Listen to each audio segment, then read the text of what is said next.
Why you saying? Your image Hi. froze. How are you?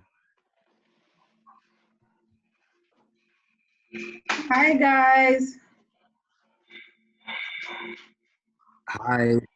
Hi Zainab. Hi Umar.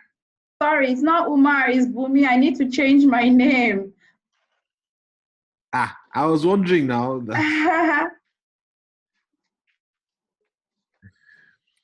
Okay. I was using the ISEC Alumni Africa platform. I think I Oh, can okay, change, okay. rename. I'm renaming now.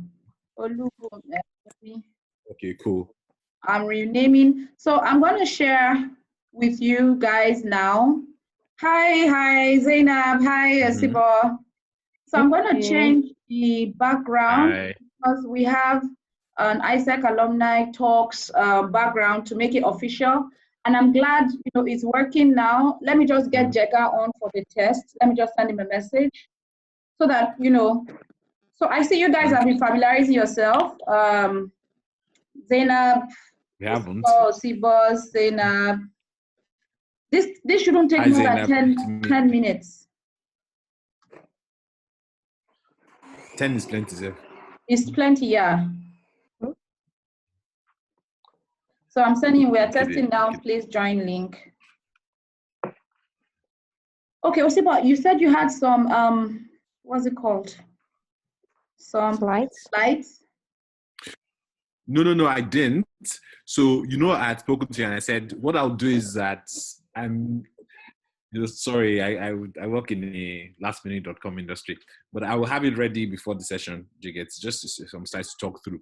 But when we're presenting, am I going to share my screen, or would it be Zainab who's sharing the screen? How would that work? You share your screen. Okay, I can share my screen. I can speak to it.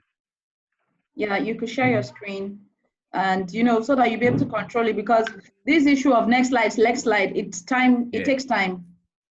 Telling somebody to change the next slide. Exactly. So it's better you control it. Okay. So I've sent you the background, Osibo. Zainab. Yeah. Have you seen the background? It's in the chat group. It's in the chat of this Zoom call. So let me also change my background. Okay. Zainab, let me send it to you too. Osibo, have you seen it? Yeah, I've seen it. I'm just trying to open it. Okay. Or maybe I should even send it to our WhatsApp as well, if it will make it better. So Zainab, I've sent to you. Okay, Let me I see. Okay, I haven't gotten it yet. Okay, it's going to come now. Choose virtual background. I'm changing my you can see it now. I've changed my background. So the alumni talks is now the official background.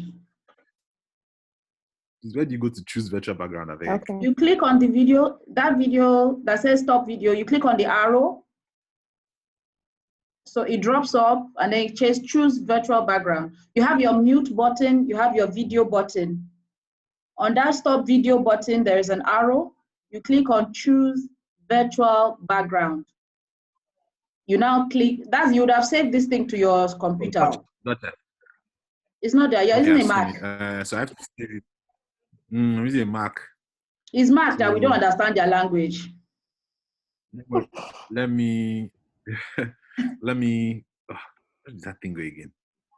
Let me just send it on WhatsApp again. Let me send those. No, I'm saving it.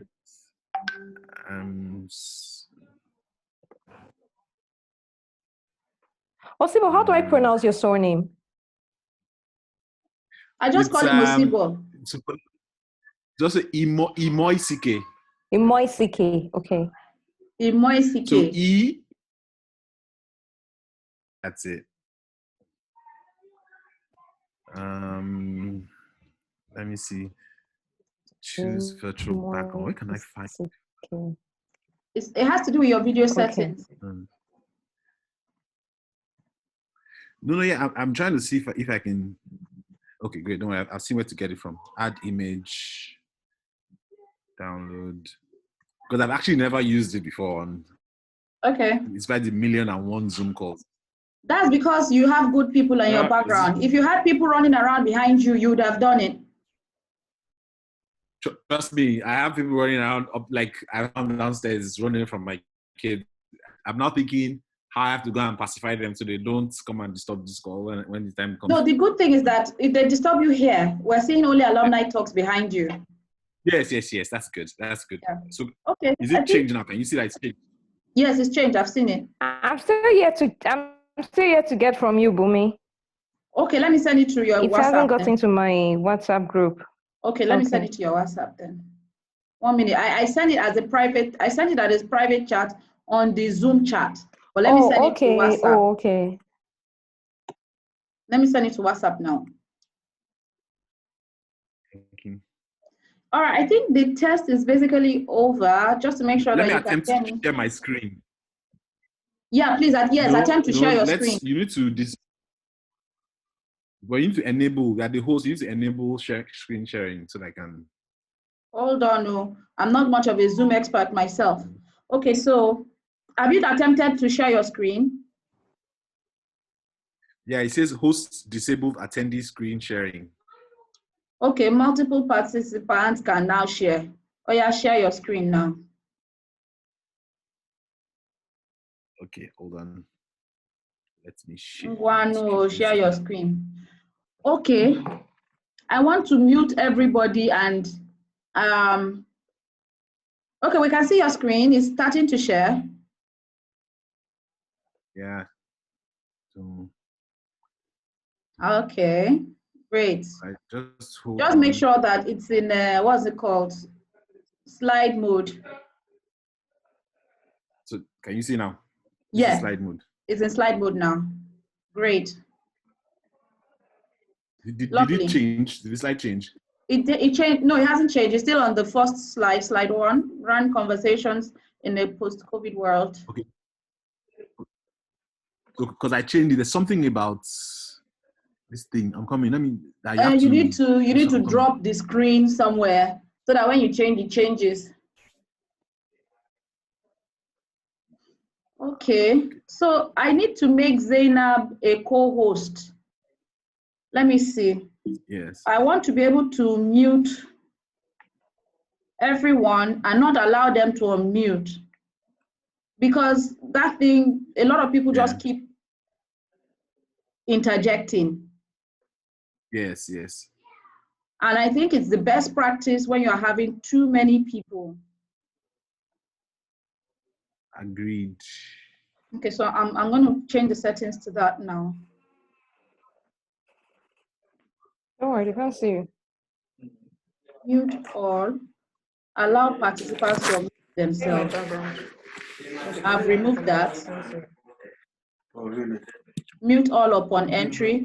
I've removed allow participants to unmute themselves. Background.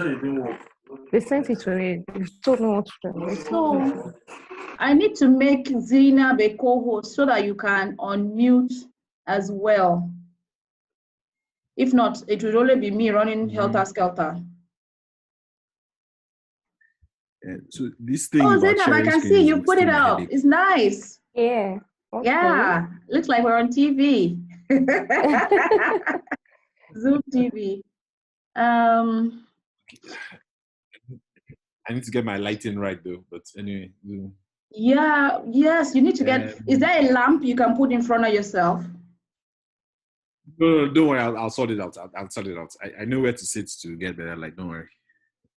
Okay. I'm just trying to make sure this works. So let me say my challenge now. My challenge now is still around this sharing thing, because when I share full screen, right?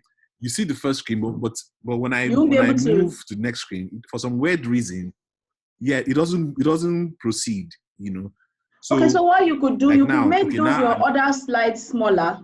This your side slide. Yes. You can make it as small as possible. Yes. Then make the central one as big as possible. And then you remove this other column. I'll move it to the side. Is it changing now? Yes, it's changing now. It is. Okay, hold on. Let me. What's the word again? Let me. Share. So you're seeing the full screen now, right? Yes, we're seeing the full screen. Okay, let me try and go to the next slide. Did it change? No. No. So bring a shared window to the front. Okay, hold on. I'm coming.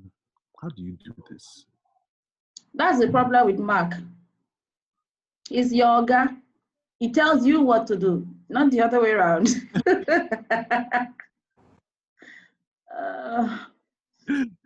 So annoying. Okay, so I'll do that. What I'll do is I'll try to do in a way that you can see most of what you see on the screen is what you might call it is my whatever, and then I'll move on from there. I'll take it from there. Okay. So Zainab, we'll just need to keep very close tabs on the chat part, because if we mute everybody, the conversation in the chat is going to be like, Very rowdy.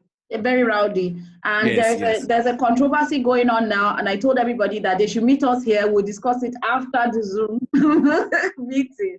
So, very rowdy house, lots and lots of people, you understand. And I'm sure even people that are not from Nigeria will be there because they've pasted this stuff on some Africa platform somewhere. So, Osibo, I wish you all the very best, and we'll get this thing done. No worries. Is it still So within we're the starting at still within 1 hour? Let me check. It should be more than 1 hour. I'll extend 1 hour, it. okay. It can't be 1 hour. No. I'm saying that. No. My presentation part of it. How long do you want it to be? I can. You are 30 minutes. Thank you. Don't talk till tomorrow. 30 minutes is just. You are 30 minutes. Exactly. So Zainab knows the drill. That's good. You talk for like 25, and then we ask people to ask questions. Once it's 30, they should keep their questions until the next speaker is done. Then we can now have a combination of questions after the next speaker is done. And we're going to start at 6 o'clock sharp. Okay, good. So I will definitely log on. This is 12:15. I will definitely be online from 5 minutes to. Sorry, when I say 12:15, that's my time, which is I think it's 5:15 in Nigeria. Oh, so it's 12 a.m. there. No, 12 noon. No, it's fine. 12 it's fine. noon. It's not that I bad. beg, come on. You're logging on. It's now an hour. All right, Osibo, I think I can let you two go. I'll try and reach Jega. Merci beaucoup. All right, thank you. All right, then. Thanks, Zainab. Okay, Zainab, see you in a bit. If I get Jaga, I might have to call Zainab back if need be. Okay. Because I want him to also have the platform and all that, the background. Okay. All right, thanks, Zainab. You can log on. Let me start looking at this thing on how to make you co-host at the settings. Okay. Okay, I can see it. Zainab, wait, let me see if I can edit your more. Stop, make a host, make a co-host. I found it. Thank God you've not logged off.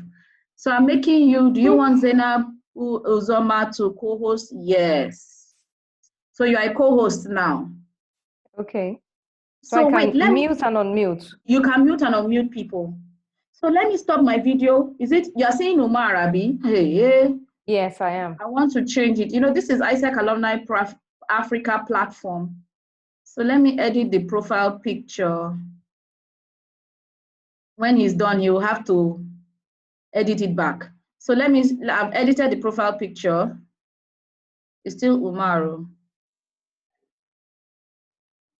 Hold on, let me edit the profile picture and do that. Save.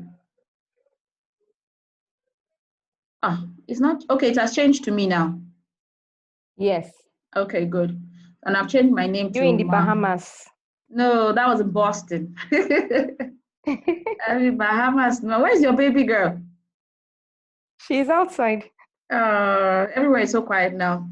Okay, so I can let you go. I hope we don't have any issues with then feel free if you need any information while everything is going on.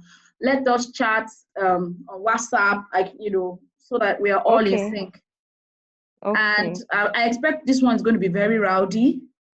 And after the talks and all the questions, then you can now call me onto the platform that there was something we wanted to address. Okay. All right. Just address that because the thing is becoming like Telemundo on that place. All right. Thanks, Zainab. God bless you. Okay. Cheers. Bye. Yes. Yeah. Okay. I made her co-host. See what else is there. More. Recording. Stop recording. Reaction. Screen share. This thing takes some getting used to. Polls. Add a question. 2 participants. Security. Share screen. Lock meeting. Enable meeting room. No. Unmute themselves. No. Remove participants. Okay. Video. Mute.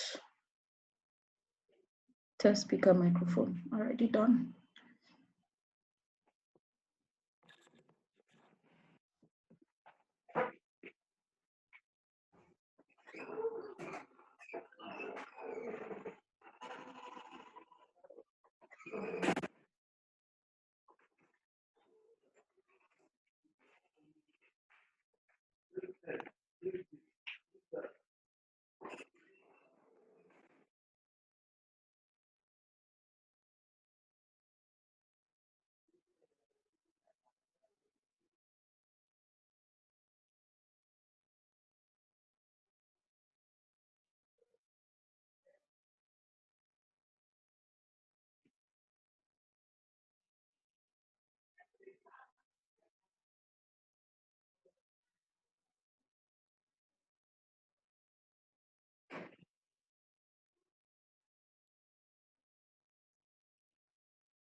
Rakadede.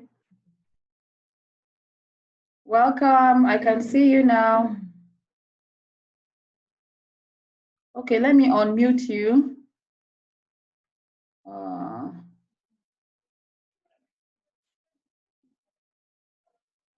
Okay. To unmute. Ask to unmute. Hello. I'm trying to unmute you because I've muted everybody. One minute, please. I've unmuted myself now. Can you hear me? Because I have allowed you to ask you to unmute, right? Yes. Okay. So Zainab just stepped up. Let me put on my own video so you can see. So we have the alumni talks as background. Osipo has tested his own and it's working. Zainab has it, but she just stepped out. So if you could just use that as your virtual background using your video. Can you email it to me? Okay, the virtual because background. I'm trying to access my WhatsApp on my. I'm emailing it to you right away. I'm trying to access on my WhatsApp from my phone. For my. Okay, so I'm emailing it to you right away. I'm just attaching it and sending it to you. How are you today? I'm fine. I'm fine. Everybody's looking forward to your session. All right. All right, I've sent it to you. All you need to do is download it and put it as your background.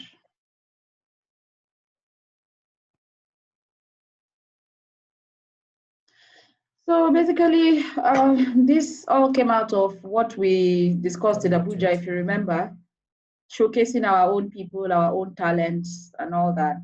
And we have quite a number of people who are responding positively.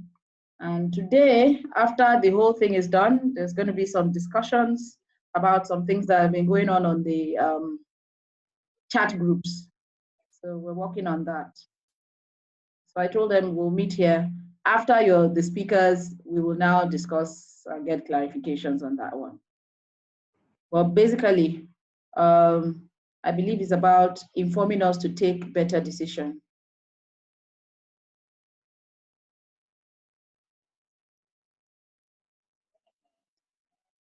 So, have you seen the email? Hello?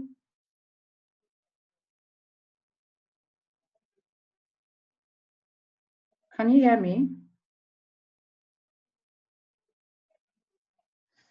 It's 5:29 already, time flies.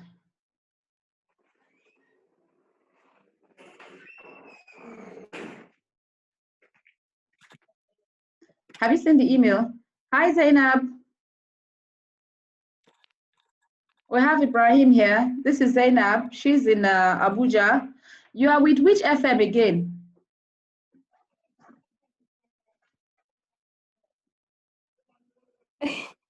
Oh, you're still on?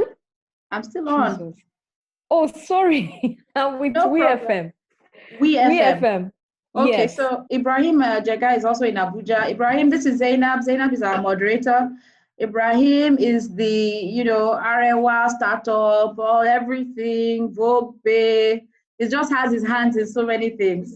And we're so happy and lucky to have him as one of our speakers today. Hello, Ibrahim, though your video is off. Yeah.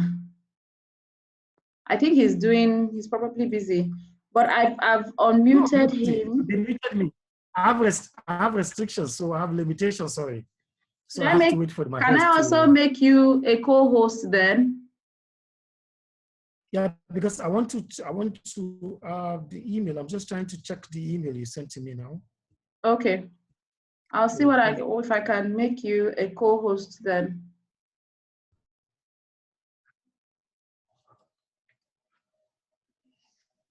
I can't find this.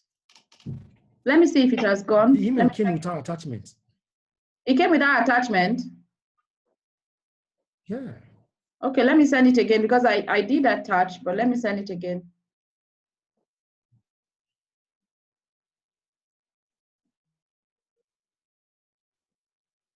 So I'm just composing it again and attaching it. This time I'm not putting any topic, I'm just sending. All right, so I've attached. It's there now, and I've sent. I hope you get it now. So, yes, I'm trying to see if I can make you a co-host as well. So, Jaga, I have just made you a co-host because, you know, the what we agreed was we're going to buy everybody from speaking until we're done with the speakers. So create some sense of decorum. So you can actually share your screen, and if you have anything you want to share, it's going to be there.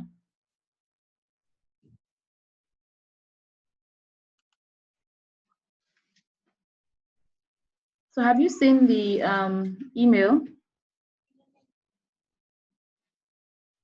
Mm-hmm. Okay, let me put it on the WhatsApp, on this Zoom chat. Let me just put it there for you now. You understand? Even on your Zoom chat, you can still see it.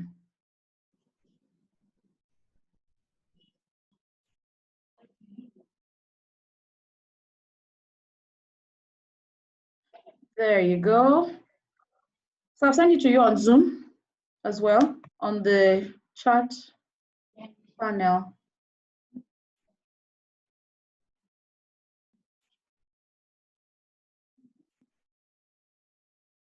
Have you seen it?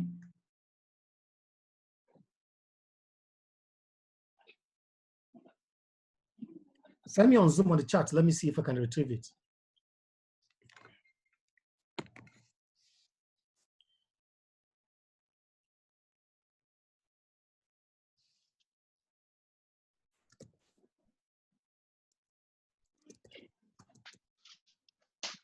Can you see? Hmm? Did you see my message?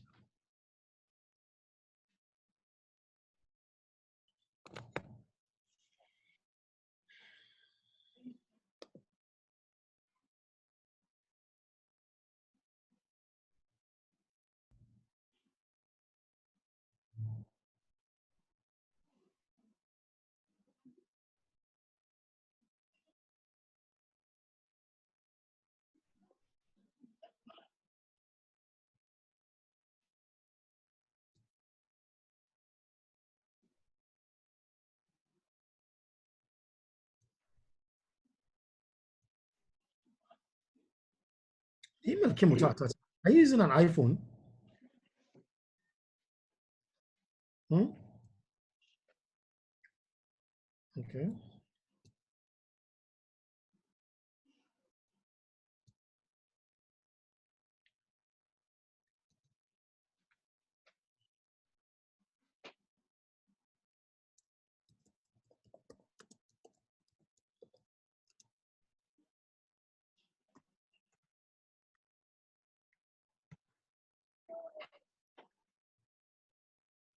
I got it. Got it.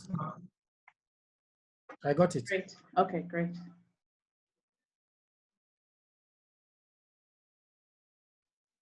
I'm finding it difficult.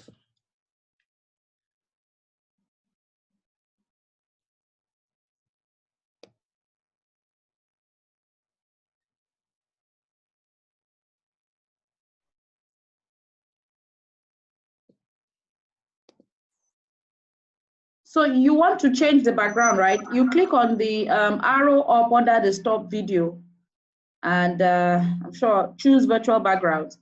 But I think you need to have stored it on your system before you can choose it as a virtual background, since I only just sent it to you. Oh, time flies, oh. I'm telling you, time does fly.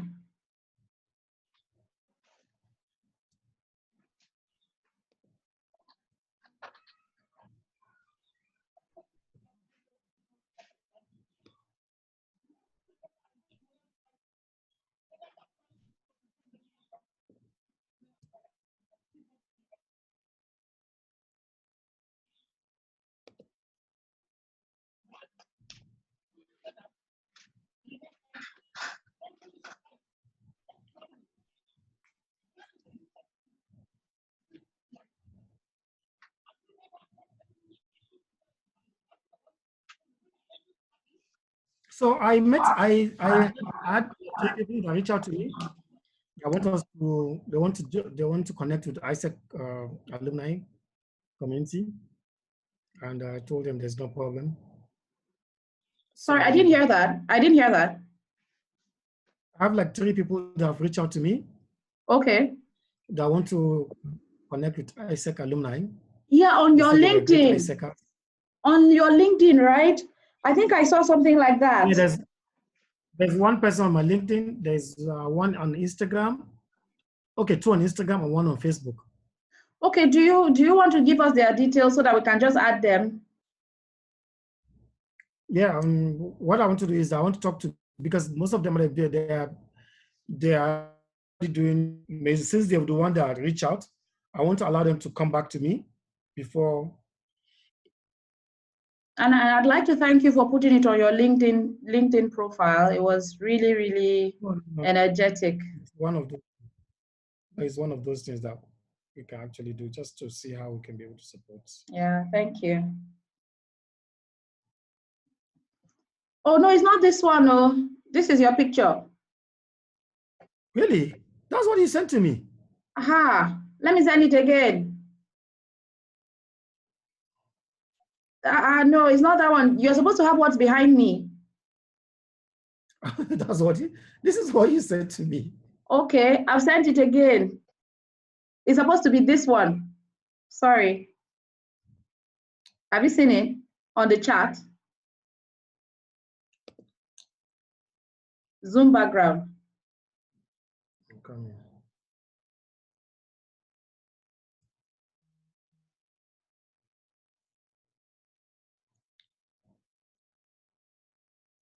Because that one behind you now is pretty busy.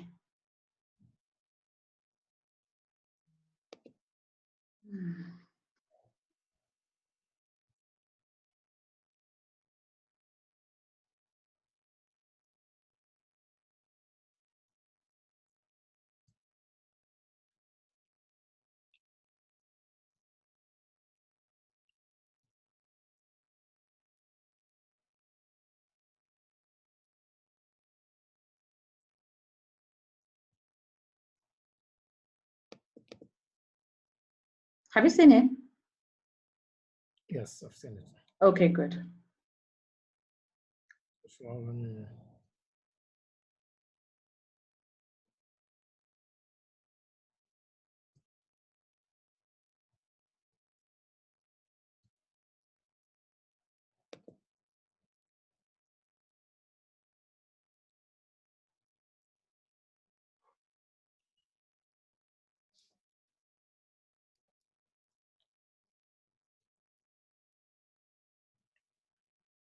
Yeah, that's more like it. So this is the background we all are going to have. Okay. Yeah. So we're good, right? We're good. So I can let you off the hook and see you back at, we're starting at 6 p.m. prompt. So you could join a few minutes before 6, but we're starting at 6 p.m. prompt. And you have 30 minutes. You'll be talking for at least 25 to 30. Then they'll probably ask you a few questions. But we're going to make sure we do not overstretch it. Okay. Yeah. All right. Let me allow you go and prepare. You still have about 20 minutes. So you just click on the link I sent to join. Let me get somebody to do a reminder on the platform. Okay. All right then. Cheers. Thank you so much. Bye-bye. You're welcome. Bye. Okay. All right. I need to go back to settings.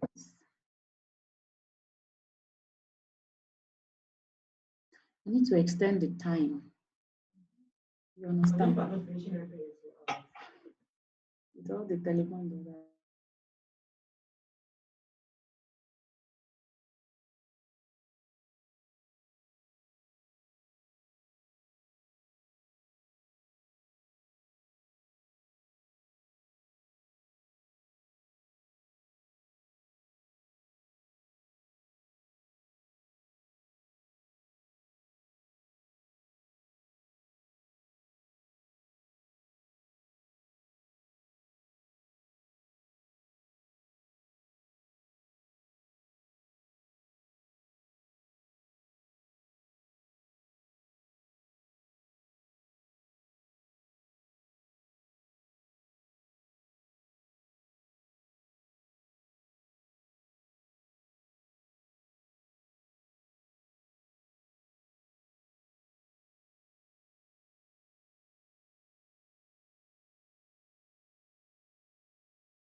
Good afternoon, everyone. Good evening, everyone. Welcome to another one of our alumni talks.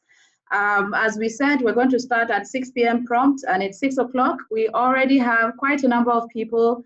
Thank you for being here. And just as a reminder, we're going to be having this every first Sunday of the month. And we have quite a number of interesting topics that we'll be talking to us about. And already on hand, we have our sports speaker and we have our moderator. I'll be handing over the floor to Zainab to go ahead with that. Please sit tight, pay attention, learn, and ask questions because this information is going to arm us for our professional and personal development. Thank you. Zainab, you have the floor. Good evening, everyone. My name is Zainab Uzoma. And we have the first speaker, Osibo Imosike, here to give us analysis on the COVID-19 and the brand analysis on COVID-19 and the way forward. And right after him, we have Ibrahim Jega, also to speak to us and enlighten everybody about things. And please, as per the rules, you please write your questions in the chats where I'll read it out after the second speaker, right after the second speaker gives his speech. So once he's done, then we'll ask questions.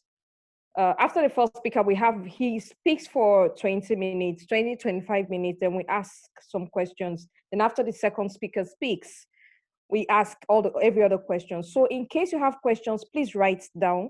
And a lot of people, everybody is muted, so we don't have a rowdy session.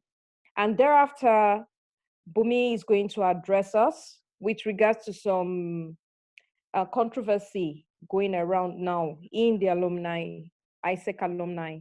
Thank you. Osibo, you have the floor. You share my my screen. So just give me 1 second while I open that and share. Okay. Going back to, so we all have to learn these new technologies in this post-COVID world.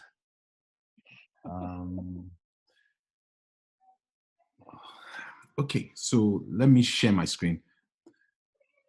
And then I'll take it from there.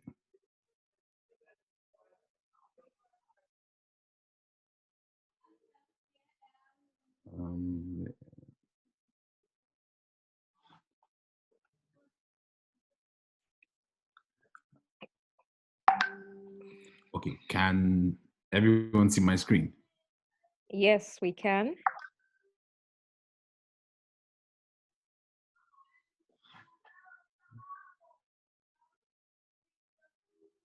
Okay, so good, depending on where you are in the world, good evening, everyone, or good afternoon, depending on where you are, because I'm sure there are quite a few people from the alumni who are not necessarily in Nigeria or the continent generally. Zainab, just a quick one. Has my slide changed? Just checking. No, it hasn't. It's still on brand conversations in a post-COVID world. That's fine. Okay. The first slide. Yes. So I'll just have to take it one by one then. Okay. Okay. So has it changed now? Yes, it has. It beats about me. Okay, great. All right. So thank you again for the time. And then I think I'm conscious of the time, so I will try to keep this within 20 minutes. So just to introduce myself, my name is Osibo Imoitike, and I've been an ISEC alumni since 2004. I joined ISEC about 97, 98 in UI, University of Ibadan in Nigeria. And afterwards, I became local committee president in chapter, later national committee or MC, vice president, and also member committee president 2003, 2004. And at the same time, I was regional chair for Africa in that period as well. I mean, for all of us who've been through the organization, you know, we know that ISEC obviously gives you that platform to then launch or build and launch a global career. And that was something that I definitely took advantage of. And that career has taken me to, if you would, multiple opportunities and multiple locations. So I've worked in East Africa with GlaxoSmithKline. I've also worked in Norway with Opera Software. and as well with the UN in Vienna. But the core of my career in the last 10 odd years has been with a business called TBWA Concept. TBWA is a global advertising agency network headquartered in New York. TBWA Concept is a Nigeria office, and we've worked for some of the biggest clients in the world, and in Nigeria on the continent. So some of my clients, past and present, include Stanbic and Standard Bank Group on continent. I've worked on brands like Globalcom, UAC, and currently, we also work on MTN in Nigeria and across Africa, as well as doing some work for Ford Foundation. Now, as I proceed, I want to focus on, and on the slide, you can see I've highlighted two particular things that for me are critical. That's a campaign called Proudly Made in Aba, and another one called SME Shop. Now, very quickly about Proudly Made in Aba, and I'm sure the material is still out there. It was really a simple initiative that we worked on with Ford Foundation to help call attention to the power and energy of SMEs in a place called Aba in Nigeria. Aba, from an infrastructure point of view, has serious challenges. It's a really difficult place to operate, but there's a lot of energy and industry in there. And these are guys who, it doesn't matter what the circumstances are, they find ways around it. And I think their story is one that we can all take inspiration from. So at the height of recession, these guys were getting on with it. They were sort of reinventing themselves and moving on. For SME Shop, SME Shop is an initiative of TBWA where we basically said, if you look at the clients I listed, these are global clients, big clients with big budgets and all of that. But for us, we felt that it was important to take the same message of branding, marketing solutions that help and growth basically to smaller businesses. So we set up a little, I wouldn't call it a side business, a little division of our business that focused on supporting smaller businesses in terms of trying to find those same brand and differentiation solutions that they needed. So let's talk about brands and COVID-19. To be honest, I've had a few invitations to come and speak about brands, and right now I'm sure everybody must have been on 1 million webinars right now. There's a webinar for everything going on right now, and I think one thing that for me that's important that all of us need to keep in mind is that nobody has been through this before. Mm-hmm. Nobody has any experience of how to deal with this. So a lot of these, this is what's going to happen after COVID-19 kind of conversations are based on conjecture. That are based on people just making assumptions that they're not fully aware of. So it's important that everything you hear, you need to focus on, if you would, distilling that and then building around it for yourself. So it's important that we take that note. So even as I speak, for example, I'm speaking from a point of view of my understanding. And I think that, that's why healthy debate is very good. It's good for us to pick various things from one another and learn.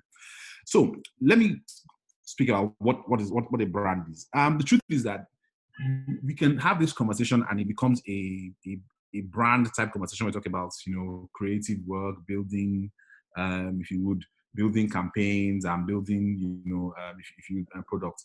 But for me, in thinking about this since Bumi asked me to do this, has been to focus on a particular, and again, brands have different definitions, maybe in different ways, but what I've chosen to focus on is a definition that defines a brand as a person's perception of a product, service, experience, organization. Now, the word perception is key here because you see, the truth is that, when we ask ourselves, the key difference, when you take two major brands that are absolutely similar, they deliver exactly the same thing to you, the reason you choose one over the other is largely based on your perception of that brand. So where you have, for example, and the simplest thing, would be, say, for example, so let's say the iPhones versus the Androids or the Cokes versus the Pepsi, Coca-Cola versus the Pepsi. It is based on the perception of what you think. So you would have people who swear to you that Coke tastes better than anything in the world. And another set of people will tell you that no, it is, what's it called? It is Pepsi. It is Pepsi. Because again, that is their perception. So branding and that conversation is a very personal thing. And it's interesting, that in this era now, where we are now, where there's obviously the circumstances around COVID and how we want to move forward from it, that the idea of perception becomes even critical. Because You hear things about, oh, let's support, small businesses, people can't feed, they can't do anything. It boils down to, if I feel that, Mama X, is someone that has been good to me pre-COVID, my perception of her is a positive one, therefore I will go back to her as a business. Now, there's something that, a expression that I call infobesity. And like I said earlier, there's a lot of that right now. Infobesity is a combination of information obesity. So basically, there's a lot of things of people talking about COVID, what you do, how do you react to it, and things like that. But the truth is don't get confused or deceived by any of that. It's important to acknowledge that all of us, none of us has been here before. And if we keep that in mind, it helps us structure how we move things forward. So now, as a brand or as a product, the truth is that your old problems and challenges they haven't suddenly all gone away.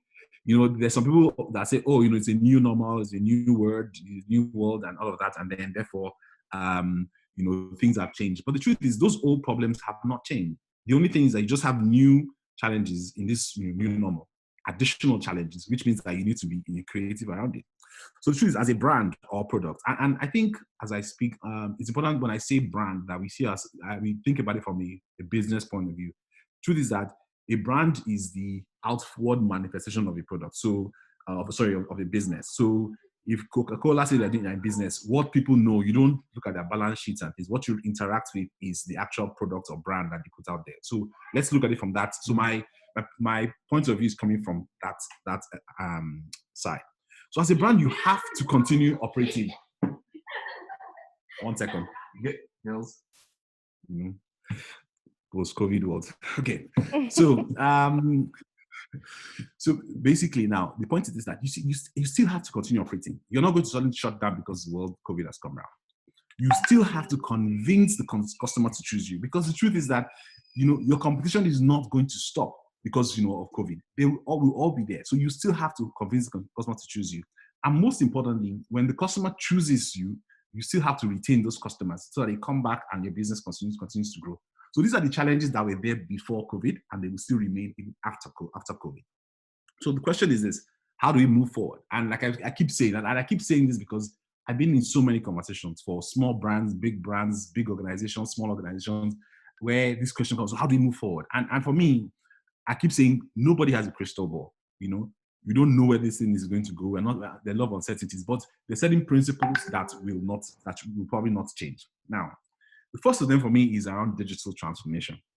Let me give an example now. We are, and we all know this, you don't need to be told. We're on a Zoom call, and having this session. I think before COVID, I'm not sure we had this sort of sessions as alumni. But innovation led us to, because of the situation, we've innovated ourselves into this space where there's a need to actually begin to use technology. Now, one of the biggest problems is that when you hear digital transformation as a brand, or as a company, as a small business, it sounds like there's so many big words around it. So it's important that you don't get lost in the big words. The truth is that as a business, and for me, I'm particularly interested, and that's why I talked about, the SME type businesses. There's so many opportunities. There's so many, technologies that exist for people to be able to do things. Zoom is, like I said, is a simple one. You don't have to go and install some high-tech equipment to be able to use Zoom. Basic running of your business, using basic things like even WhatsApp as a tool, using email lists. These are the things that you can do as a business or as a brand in the future. The truth is that going forward, because of the issues around proximity and distance and physical distancing, using digital to reach people is going to be an increasing tool to make your work easier. Okay, so the other one's around e-commerce.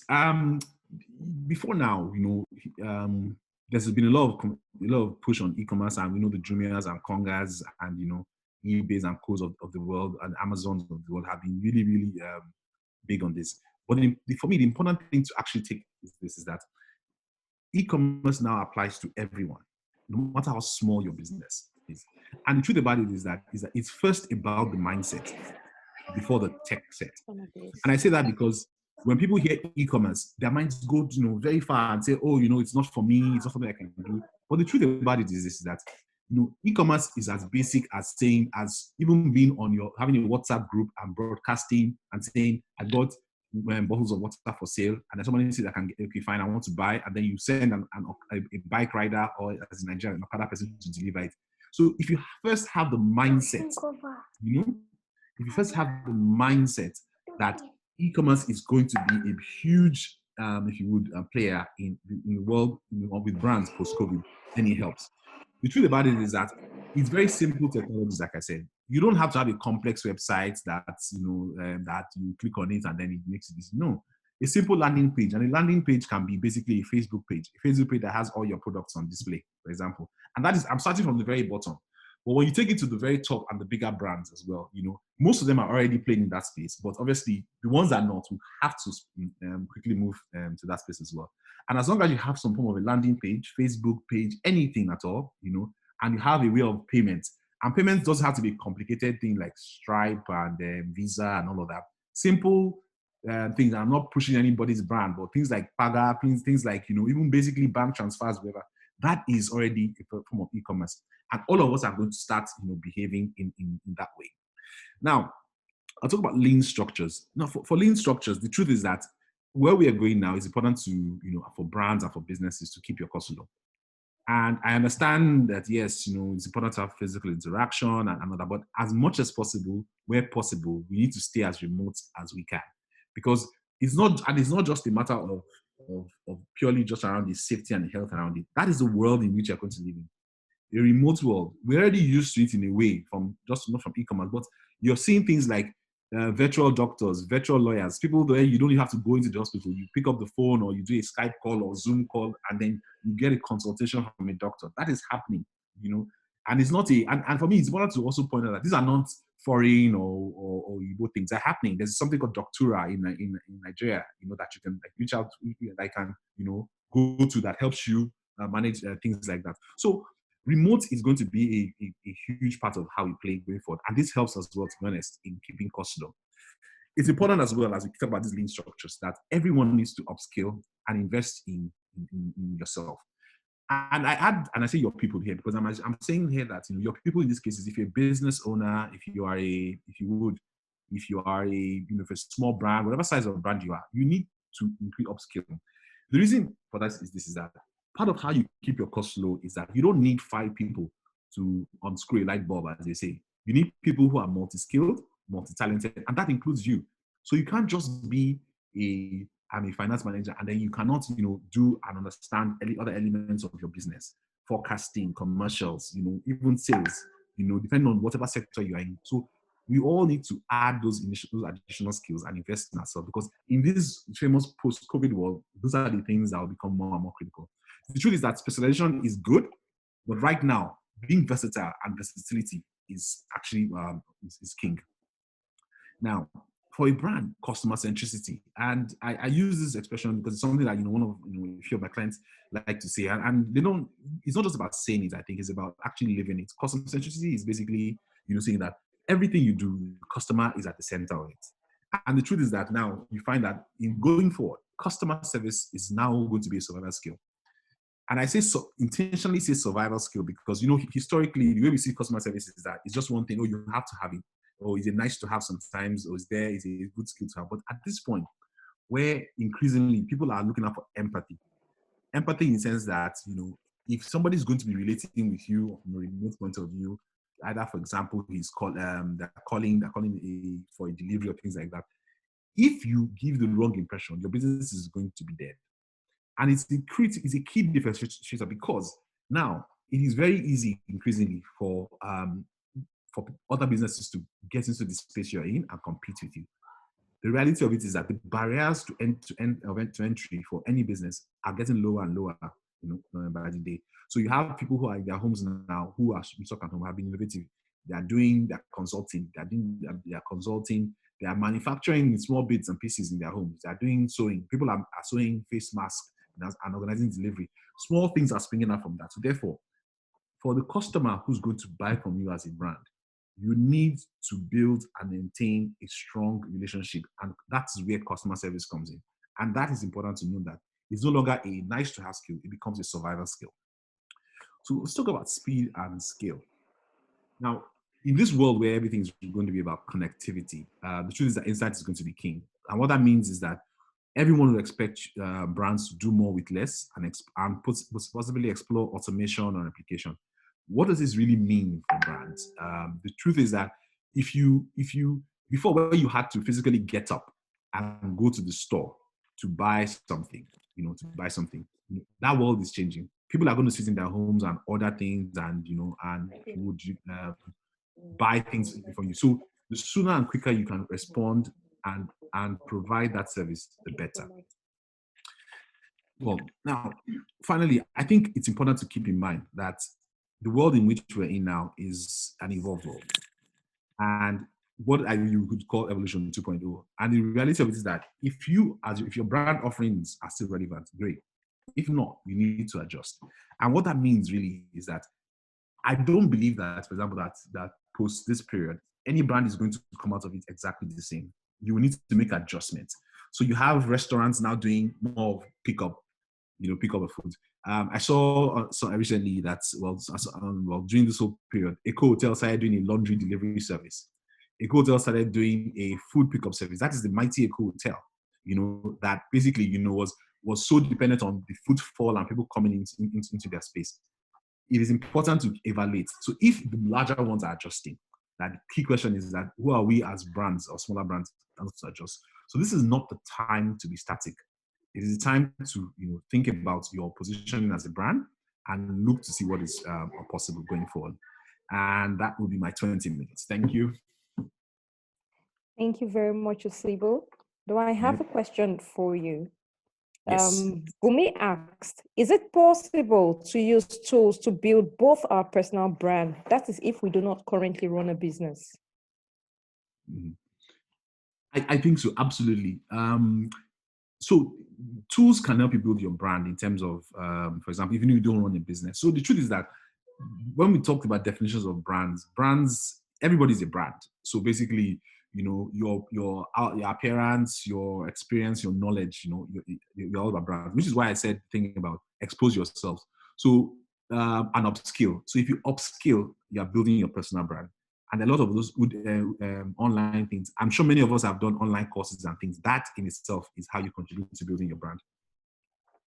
Okay, you also talked about the Proudly Made in Aba. In what way have the Proudly Made in Aba been affected during this COVID-19 in relation to the SME shop? Okay, so the truth is that I said that they are one of the most resilient and adaptable people that I've ever seen. So the truth is that they pivoted. When they saw that, for example, there was a challenge, this guy started making masks. There was an opportunity and they took it. So the guys who used to make and export, for example, T-shirts and boxers, there's a guy that we know there who, and I say this because, we did this campaign to 2016 and we've maintained a relationship with them till now, is that there's a guy who used to make 50,000 boxer shorts every day. And you guess what?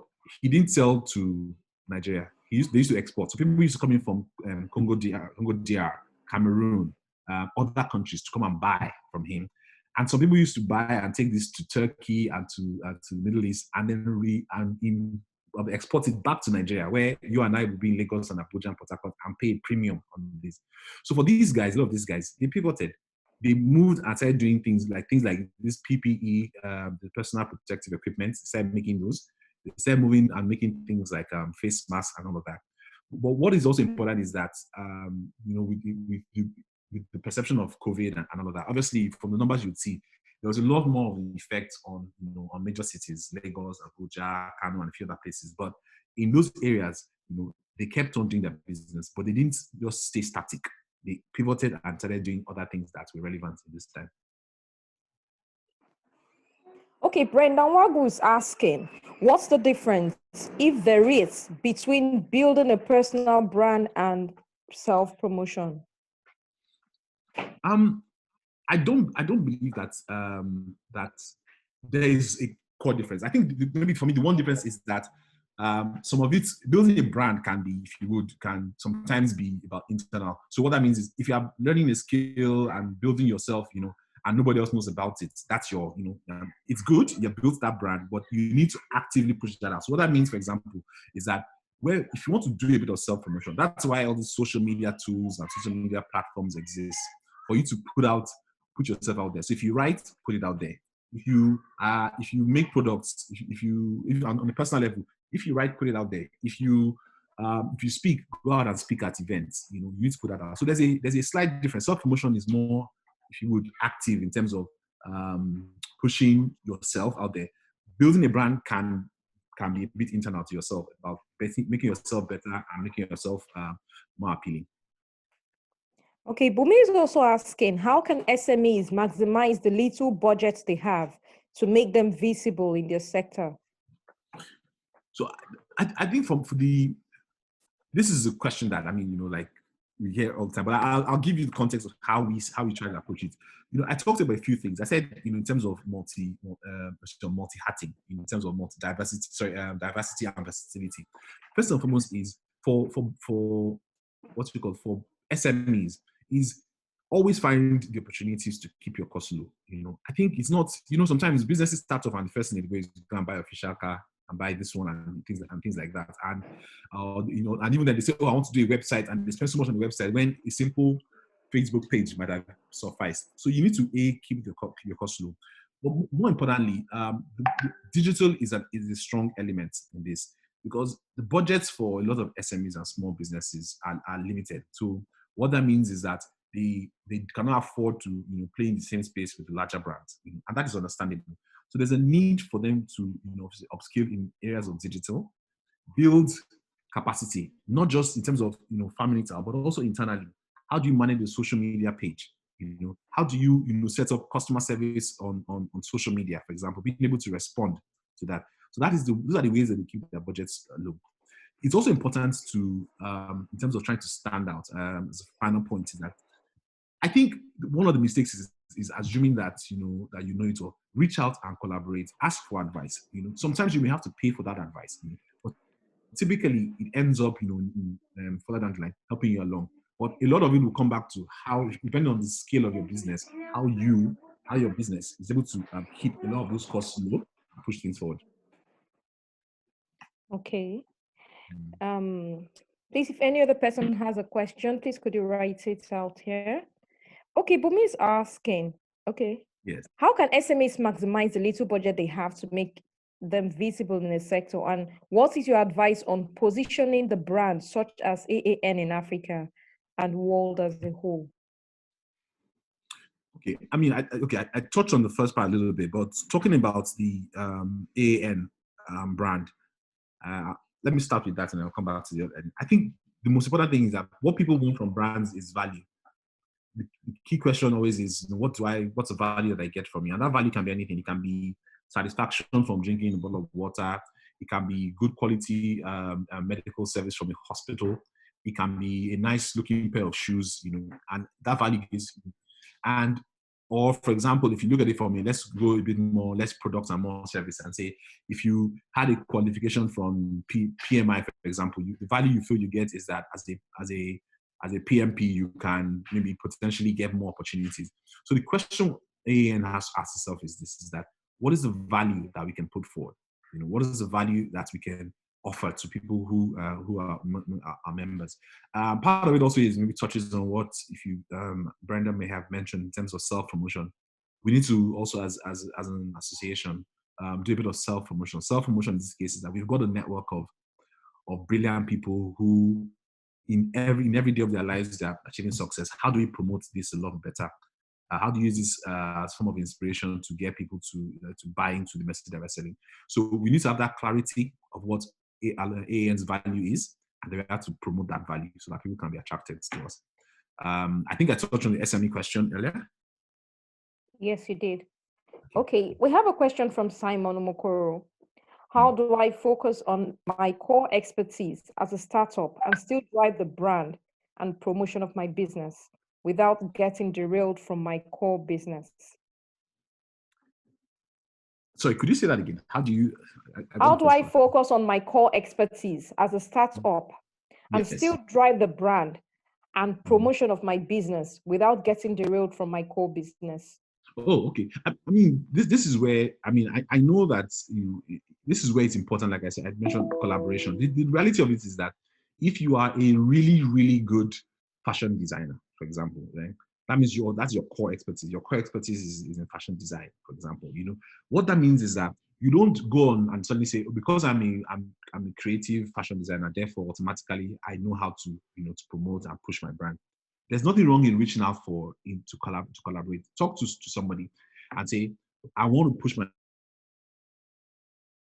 make really great kaftans and boo-boos or whatever it is, but I need to put the message out there. What that person should do for you is help you structure a plan. Some of that work will be done by you, but some of it also will be done by others. And what that means is, for example, if the person helps you structure for example, so opens something as a basic as a landing page and a payment system, a landing page, and it says to you if you would, or every week on Saturdays, take 1 hour, take pictures of your designs and put them on this page. That person has given you a platform and a bit of knowledge to take that forward. So I don't think you can be a jack of all trades, but it's good to have that understanding and knowledge of how to promote. But there's nothing wrong in engaging other people and external to provide that service for you. The reality of it is that if you are as we all are, if we need to fix our cars, if we are not mechanics, we will call the mechanic. But the challenge with branding is that I think, and the industry, I find it amusing sometimes that everybody thinks that because you can talk, or because you think you're creative, that automatically you have the full understanding of the picture. Get help, talk to people, and let them support your initiatives to help build your brand. So you can also keep focusing on your own core expertise. So Simon is asking, so are you open to collaboration as you have advised? So it's funny. Bumi asked me this question when we're talking. Yes. So I'm always open. And I think there's a few people I don't know on here that that on a personal level that I've obviously done some work with. But also as a business, we are open to working with businesses to collaborate to build brands. We again from my point of view, from a business point of view, my focus is always around growth.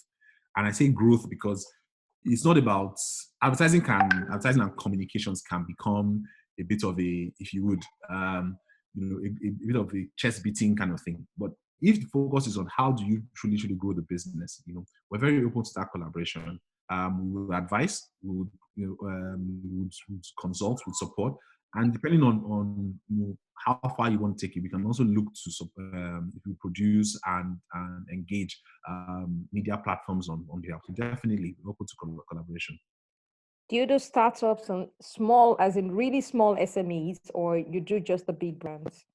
So that's why I talked about SME shop. But I'll tell you, Freeze, that on a personal level, for example, because of time, yes, I do support small businesses as much as possible with advice and all that kind of thing. But it's also important to note that it's not. I don't want people to see it as it's not going to be a charity. When you do a business, part of your investment, part of what you think is say, what do I invest in my marketing? What do I invest in my brand promotion? There's a little investment that's there. So for us as a business, that's why we have things like SME Shop. SME Shop helps us structure to support smaller businesses as against just the bigger brands that I mentioned.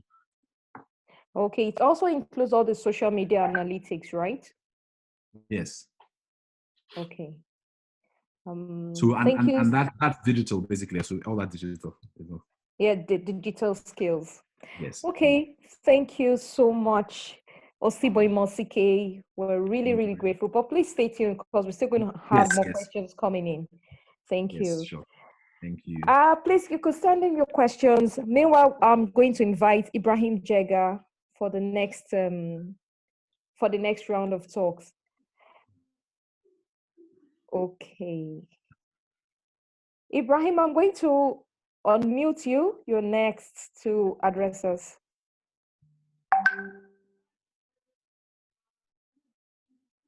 Hello, Ibrahim. Can you hear me? Yeah, you've muted me. Thank you very much. It keeps unmuting. Hello, can you hear me? Yes, I can hear you. All right. Good evening. in Nigeria, for those who are in Nigeria, for those who are in other countries. I don't know your time zone, but it's my pleasure to be here. Can you hear me? Yes, we can hear you. Please, thumbs up. Can you give a thumbs up if you can hear him, please? Yeah, because it's showing me my screen is unmuted, muted, so I'm surprised. No, we can hear you. We can hear All you. right, so thank you very much, Zainab.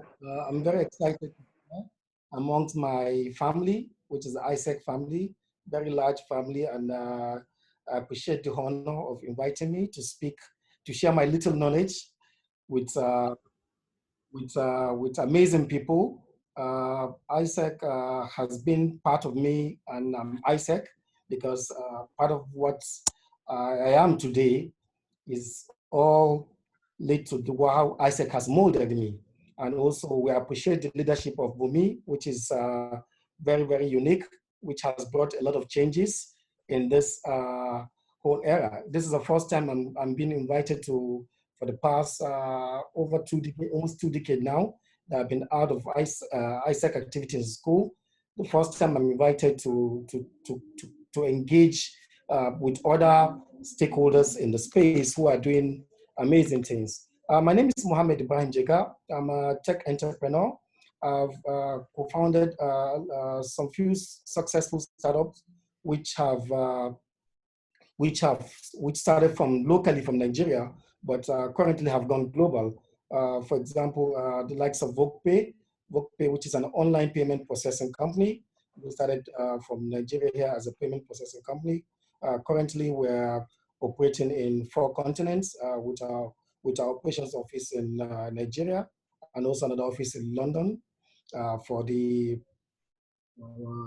R&D, and also Estonia office, and which are also with the Bahrain. So, and also currently focusing on the blockchain technology with Dominium, which I co-founded with a partner, which is poised at building blockchain as a value-added service for organizations, be it corporate or private, but it's a B2B solution.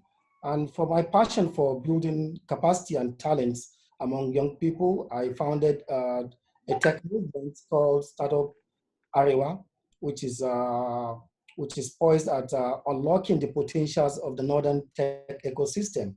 We've been in the space for almost 5 years, trying to see how we've been able to see how we can be able to promote local content and also help create support structure among amazing disruptive minds we have this in this country, because we believe Nigeria is blessed with so much talents that nobody is talking to them. There in every nooks and crannies. I've been to every state in this country. I've connected with amazing minds doing disruptive things, but no one is talking to them. And I felt, okay, I need to concentrate on a certain area and see how I can give them a springboard. If I can succeed, they can also go beyond me. So we've been doing that with my very good people who have been supportive, working tirelessly to see how we can be able to build, and also because we believe all the problems we have in this country can be solved using technology. So and also during my ISEC, I think let me give a few narration I can remember. ISEC in ISEC Zaria, I joined ABU U99 in 1999, and I joined ISEC 2000. To a good friend of mine, Adi Alex, who invited me to ISEC. I never regretted it. And we met a lot of amazing people, like of Shitu, and then I was vice president of finance, also fundraising. I was very strategic in terms of making sure that we held and support the LC to sustain it, and also create a support structure among these young people. And currently I've been on the board of advisor for ISEC Zaria LC for the past 2 years, trying to see how we can be able to save them from going disarray. So my topic for today, I'm talking about evolution of technology in the post-pandemic era. So I'll be touching my because I'm using my phone internet, and people have been calling, even though I forwarded my line, but I'm using my phone internet. So people have been calling, and I'm trying to stop them from disrupting my communication. Yeah, so actually I don't have a slides. but I like engaging in conversation, whereby sharing what I have on my brain, so that at least we can be able to learn. Even though I give it a big thumbs up to Osibo. Osibo had a very mass interaction, conversation, which he has touched some of the areas I actually wanted to touch, but so I'll just breeze them on the surface.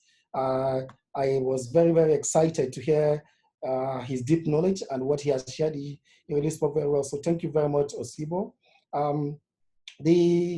My topic is about evolution of technology in the post-pandemic era. For some entrepreneurs, COVID-19 is a blessing, and for some, it will forever be a nightmare. Yeah, interesting times ahead for entrepreneurs post-COVID-19, as the dynamics of how we interact and do business will radically change. We will have to, in turn, determine who are losers and also winners. That is, those who are emotionally attached to what they do and those who can see beyond their emotions. Because just like we know very little about Corona, the post-COVID nature feature is more speculative for entrepreneurs. Because the key takeaway for this is to be emotionally detached when straying into new frontiers. You have to stay focused and keep your eyes on the ball, because this pandemic has demanded a significant shift in how we live, how we interact, and how we conduct businesses. Because it demands a lot of how businesses have to adopt, innovate, or they die. Because the corporate climate indicates that the business as usual practice will never be normal, because it will no longer be normal for it. So we have to be effective, and we cannot guarantee a smooth ride as we did before COVID-19. We can't guarantee that because nobody knows it. Nobody has been here before. Nobody understood the terrain. So we have to prepare our mind and also adapt to this situation we find ourselves as a norm. And also we have to live, and also the way we do live before, the way we do interact before, the way we do conduct our businesses before will never be the same. Yeah, so consequently also, there is need for businesses to also adjust and also innovate to adapt to the emerging trends, which issue of managing the work from home culture, the meeting from home culture, the speaking from home culture, and also adapting, look at the safety and healthy tips of employees, partners, and clients, which is very, very critical in whatever you're doing. And understanding and managing digital innovation will help, really helps in terms of businesses discovery, and it also helps us to test new and better ways to be able to change the needs of stakeholders in most of a cost-effective way. While we're recognizing that innovation is vital for sustainability, but the reality is that companies struggle knowing how to innovate at this critical period. A lot of technology companies will have to think through innovating successfully on how best to begin this process, like finding creative ways to invent their business. We're not saying that they should invent the wheel, but they have to find creative ways to invent the business, and also creating new leads of values for their businesses, and also reinforcing your company's resilience from the effects of COVID-19, because it's very critical for you, because nobody has anticipated that 2020 is going to be defined with this such a destructive event. With the pandemic will come to define how we're going to live in 2020. But now that it's here, we're all forced to adopt a new normal, and there's no doubt at all in mind that delivery companies are seeing a massive opportunity in making themselves more impactful, and e-commerces are doing a lot. The digital media has become very, very, it's now a home for all. And it's also enabling businesses to do more efficiently, engage with customers, and also cultivate new ones, which we have seen a lot of micro and small businesses currently accounting a lot of Nigeria's annual domestic growth, because a lot of the people now are home.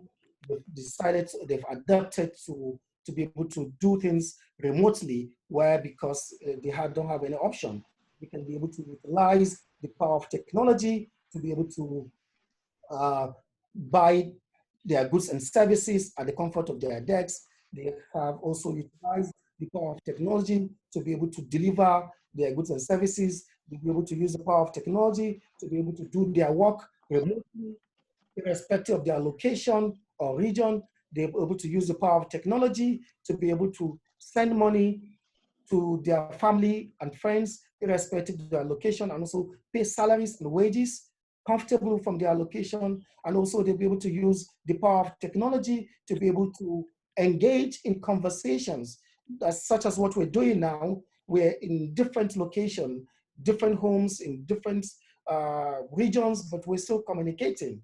We're using the power of technology to do that.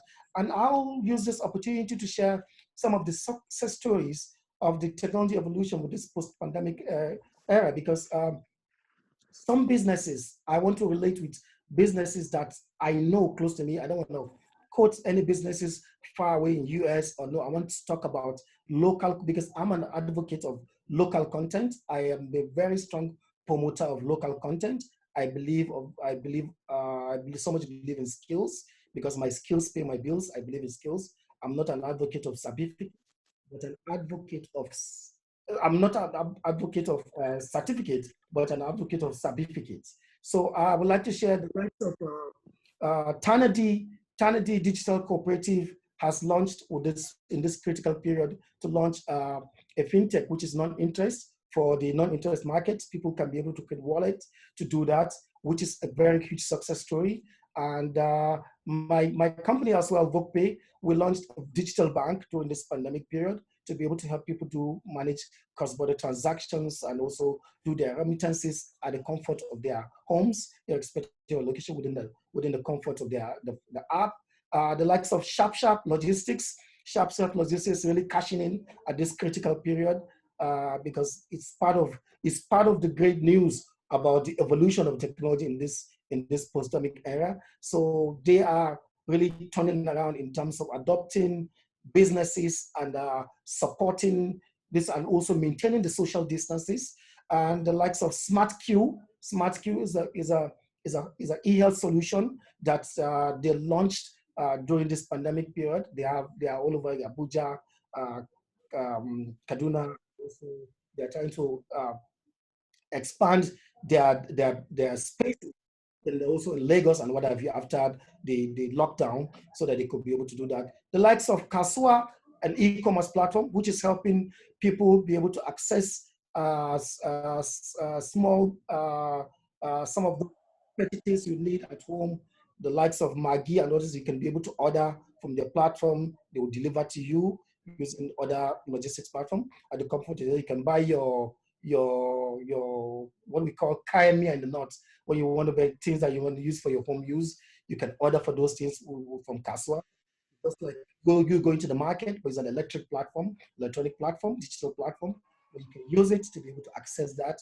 And the likes of Kanti has also helped a lot of businesses. It's part of the success story of this pandemic period. It has evolved in this period. They've been really doing amazing things trying to support, because even me, myself personally, I've tried them, and it's really very efficient. And the likes of My Learning Academy, which is an e-learning platform, which has also launched in this post-pandemic period, and also did a partnership to be able to support schools, because only schools in Abuja, Lagos, and few cities are be able to support children during this lockdown. For the past 3 months, a lot of kids in the core northern area and some of places in the south have been just grounded. It only takes the ability of their parents to save these children. They've not been doing anything. The way and manner the government has been doing the radio, e-learning platform and teaching people is not really very, very strategic to help manage these kids in terms of whatever they're doing. So my Learning Academy launched this platform and made it accessible free for every Nigerian to be able to come, and a teacher can be able to set up a classroom to utilize that to give assignments, to also take questions, and children can be able to learn, parents can be able to log in, set up their classes, and be able to share knowledge with their kids within that space. So what I'm saying here is that the post-pandemic era has brought a lot of huge heat on us. But in the beginning, I shared that it is a two-way thing. Some it's a nightmare, but some it's a blessing. But there's things that you need to understand in terms of how you be able to manage yourself and also manage the way you do businesses. Because if you're using emotion to manage your business, you might not be able to make it with this space. So I'm just feeling that this is the best that we can do to be able to utilize the power of the resources that we have within our comfort zone to also use it to multiply and also effect in those changes. I think I will stop here. So I'll take questions. Okay. Thank you very much, Mohammed Jaga. We're really grateful for your insights. And we have some questions here. Bumi is asking, how does working from home affect mental health? Being social animals by nature, can technology bridge the gap? Certificate versus certificate profound. All right. There are two questions in one, right? Two in one. Yes. Okay. Let me ask the first question. How does working from home affect the mental health? Yeah, working from home, it affects the mental health positively and also negatively. You know, everything that has a good side has its own bad side. The good side is that you will be at your comfort, but a lot of things is that some people prefer that activities about, because we're used to the normal, interacting with people, asking questions, seeing people, but you are locked up in your room, you have to deliver a certain task. If you have questions to ask, you have to chat up and Slack, join your partner in the Slack platform or Zoom to be able to ask questions or WhatsApp call to do that. So a lot of people find it very difficult to adhere. But believe me sincerely, from the kind of reviews and also reports we've been getting, a lot of people have been able to understand that it's more, they save more, it's more cheaper, it's more affordable for them to be able to do that. But you know, we need to look at it health-wise. How does it help our mental health? Our mental health are like, it depends on how we need to utilize best practices in terms of managing our health. And also we need to also look at how best we can be able to safeguard our health, because we're in a pandemic.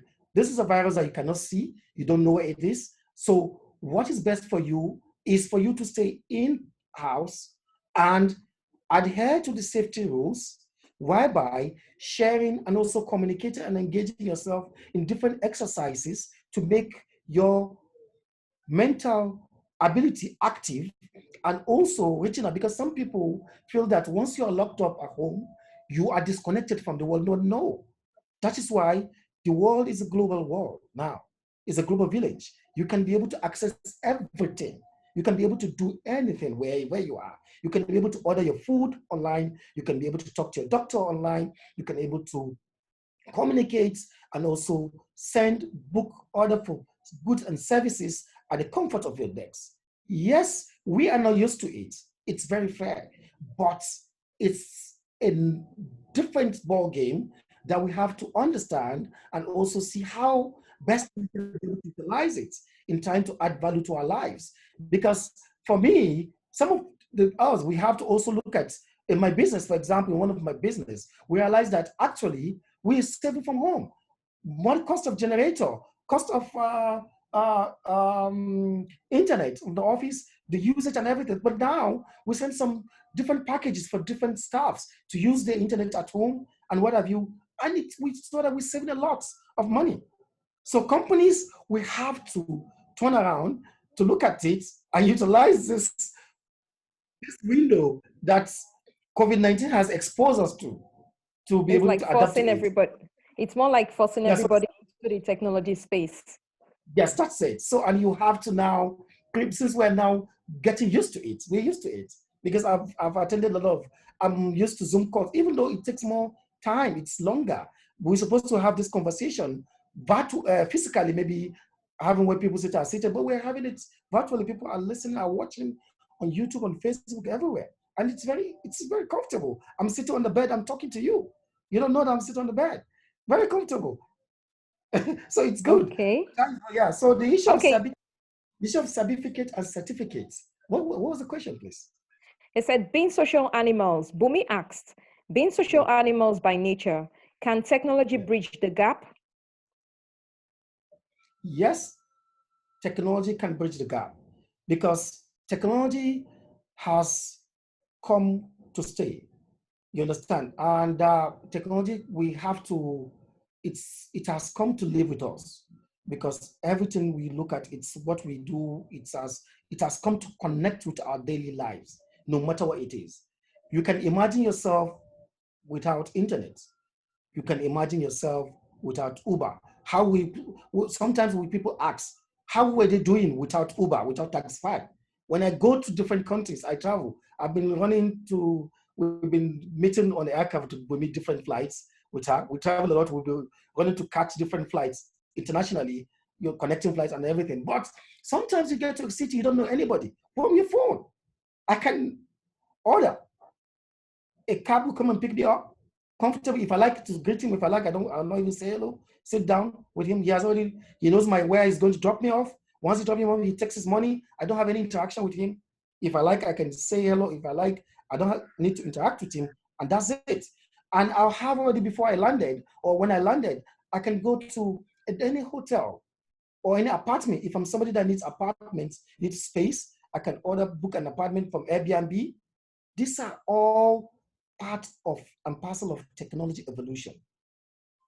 Get my room, and I'll go there. When I want something different from what they're offering, I can check around. If I want something from what's it called, I can order Uber Eats. They'll deliver to me. I don't need to talk to them. They'll drop it there and I'll pick it up. So most of these things that you see, it makes us very comfortable.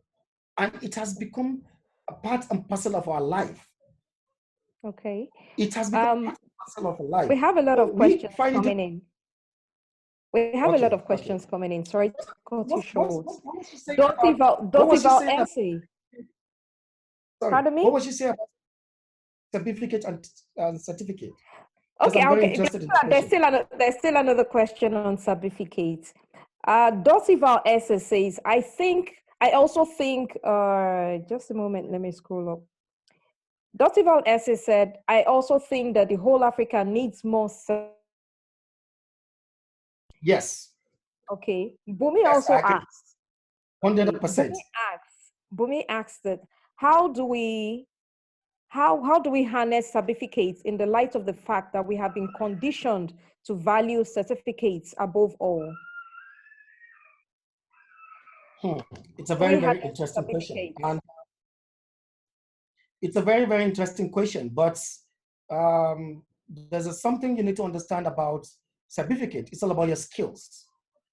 And certificates is all about what you read. You understand? And there's difference between education and schooling.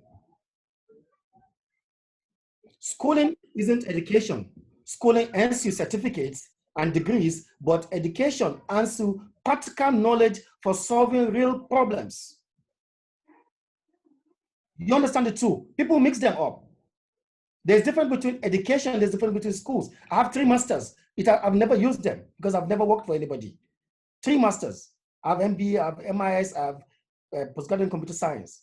But I've never used them for anything because I've never even constructed a CV. It's all about skills. It's all about what you can offer. I am an advocate of skills. If you come with a very nice looking CV, nice constructed and good Queen's English, I'm not interested. Once I give you a laptop to do something for me and you can't deliver your salary, then I will show you the way out. You understand? So that's why I find them to do about segmenting education and schooling. A lot of people mix it up. Schooling earns you certificates and degrees, but education earns you practical knowledge of solving real problems. So there's a lot of educational skills you build up to learn to build yourself, to build your capacity that will match up whatever job description you're applying or vying for. There are some opportunities there that will never look at somebody. I was talking to the lady yesterday, chatting her up. There's an opportunity that came for digital media executive. She told me that she read mass communication. She had this and this. She has done in this in media. I said, no, you're not qualified. Digital media is different from mass communication. Mass communication, look at the job description. She wanted to argue. I said, read the job description. Do you have those certifications? Do you have those expertise? Can you use those tools? They've clearly stated there. Adobe, can you use them? Yeah, she's good in PowerPoint and Microsoft. I said, that's normal. That's basics. That's basics. So what do you have? What other skill do you have? Can you design an image can you design an image and quickly use it to mobilize? So she agreed. She hands up. She said, really? She already had a mix, understanding about this, but I've given her a very clear picture on it. I said, now go back. There's Udemy, there's Coursera. Quickly go in there, go and learn skills to match up. Go and we have a lot of, for example, now, I'm looking for, yesterday I recruited 4 full stack developers for a project, for a new startup company we're launching. Full stack developers. It's not by English. A graduate that has, experience can take 100,000, 120,000. But how much are we paying full stack developers? $1,500. Okay. Because it's a skill they have. It's a skill they have. I didn't look at their CV. I don't want to know what school they went to. I didn't even look whether they had a degree or not. Okay. The other guy I sent, he was saying that. Said, no, forget about it. We don't need your degree. It's the work. It's the result we're looking for. Okay. Abubakar Siddiq, sorry to cut you short. Abubakar Siddiq asked, said, I am an ISEC alumni from Ghana, currently working in Germany as a software developer. Yeah. You did mention of your tech business with branches across the globe. Do you have a website that I can read more about your business? Yes, there's a website about my business. You can follow me on LinkedIn, Mohammed Ibrahim Jega. Those are my 3 names. And also you can check on VocPay. VocPay is not a baby in the fintech space in Africa. We have been in the space of and we're one of the success stories of Africa and Nigeria. Even though we've never raised funds, that's why maybe you've not heard from us. You've not seen us on the likes of TechCrunch. We've never raised money from any investor. We've been bootstrapping to this time. And when we are launching digital, we launched Digital Bank, which is going to run independently with a payment company. And our offices are in Nigeria, Lagos, UK, London, and Estonia, Tallinn, then Bahrain. That's 4 places we have offices. And currently I'm focusing on a blockchain company because I'm not on the management of VocPay now. I'm on the board, but I'm on the management of Dominion, which we're looking at building technology process. We have an office in Lagos to Nigeria for Dominion, an office also in Sierra Leone. We're doing cargo tracking in Sierra Leone for Dominion. We're doing land registry. We're building land registry in Bahamas. That's in the Caribbean. But we have office in Estonia, UK, US, Sierra Leone, and Nigeria for the Dominion that we're focusing on. It's a blockchain company. Nigeria, we're doing a project in land registry in Abia State now. We're hoping to get another job in Imo State because of the lockdown. We're supposed to implement in 5 states in Nigeria for the land registry. We're trying to see how we can be able to digitize the land system in Africa because we understand that there's a lot of problems in the land system in Africa and Nigeria at all. So we try to see how we can be able to use blockchain to be able to segment where people can be able to know who owns what, the government can know who owns what and where. Any other question, please? Okay, yeah, there are many questions. Omar Sila is asking, our president is asking, how the COVID-19 has changed the way of doing business. Do you believe that Africa can be a part of the new revolution? Africa is already part of the new revolution. I just shared with him a success story of 5 companies that I'm connected with, that I know that they are there. I'm not giving him a story that I read on the news. I'm giving him facts and findings. I talk about, well, when every time I engage in every conversation, I've spoken different tech forums in Nigeria and globally. I don't do presentation. I speak out because I speak based on practical experiences. I share success stories. I give you real times. I give you practical experience of what I've done and the kind of interaction and research I've done based on other things that are happening within the ecosystem. Nigeria, in Africa, in other parts of the world. If you're doing business, you need to also invest more on your R&D to be able to know what your contemporaries are doing in other parts of the world so that you can be able to evolve. If you don't do that, you're going to face out. A lot of people don't understand. Entrepreneurship is not a position, it's an attitude. It's an attitude. You need to understand it. There are different types of entrepreneurs. Yeah, there are different types of entrepreneurs. Yeah. The two types, basic one, these necessity ones and the opportunist entrepreneurs. So the ones that are involved in this COVID-19 are the necessity entrepreneurs. Okay. Sarah is asking, we are talking about technology bridging the gap. What's the penetration like in rural places? And what can be done for technology to penetrate these regions? A very, very interesting question. Technology in rural places penetration is very poor, very, very poor, because we need to have the support structures. There's the infrastructure, which is internet, and also even we talk about the government have been thinking about financial inclusion. Even all of us, the banks, the payment company, the businesses, the customers we're chasing is less than 40%. It will excite you that we're just chasing less than 40%.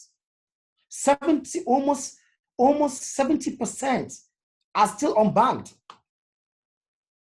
We still have people that are keeping money. So there's a lot of work to be done in terms of that, in terms of penetration.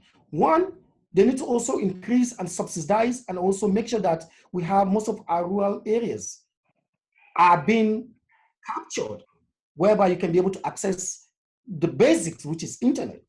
Once you have internet, you have life. If you have internet, everything you want to do in that space, you can do in that space. So for that question, it will be good for a government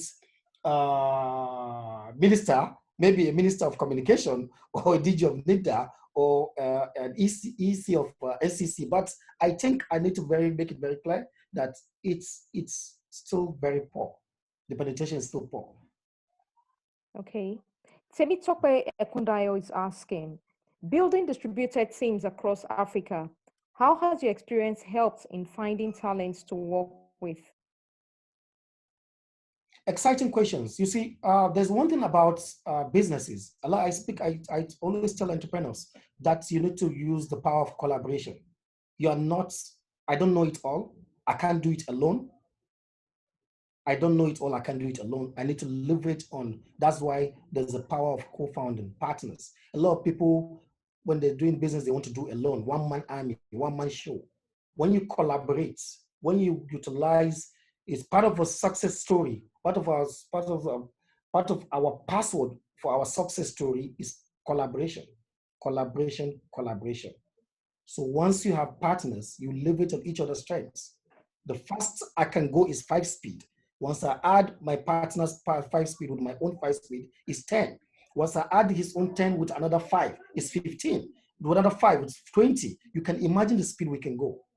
So the power of collaboration is very, very key. And whatever business you're building, you act local, but you think global. You need to have a vision of wherever you see yourself. Where do you see yourself in the next 5 years? Where do you see yourself in the next 10 years? You need to even ask yourself, talk as a business. So me, as I am, I'd ask myself, where do I see myself? Right from when I was in school in ABU, I asked myself, where do I see myself in the next 5 years? Where do I see myself in the next 10 years? So in business, when you're running a business, you need to also have that projection in mind.